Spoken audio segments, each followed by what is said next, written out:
Hello दोस्तों, कैसे हो? आई थिंक सब बढ़िया और पिटपाट हो गया। तो चलो आज सुनते हैं हिंदी कहानी।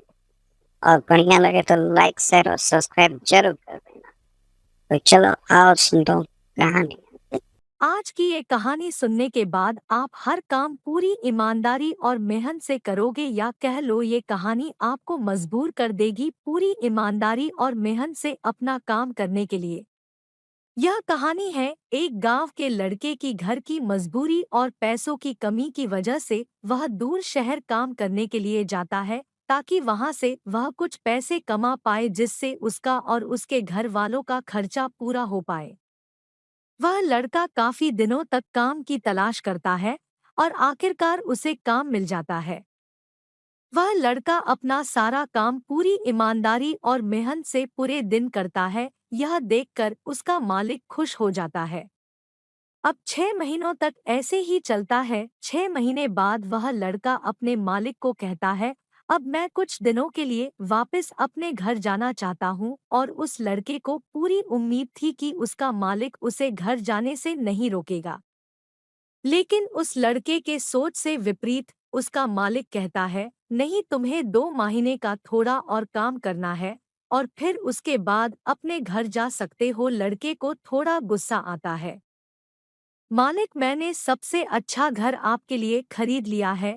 मालिक हैरान हो जाता है और कहता है, सिर्फ 10 दिनों में तुमने अच्छा सा घर खरीद भी लिया। गांव का लड़का कहता है, हाँ, ये घर काफी बढ़िया था इसलिए मैंने खरीद लिया। और कहता है कि क्या अब मैं अपने घर कुछ दिनों के लिए वापस जा सकता हूँ? मालिक कहता है, नहीं, तुम सिर्फ 2 दिनों के लिए अपने घर वापस जा सकते हो। गांव का लड़का कहता है, अरे मालिक, मुझे गांव जाने में ही 1 दिन लगेगा तो कैसे भला मैं 2 दिनों में वापस आ जाऊं?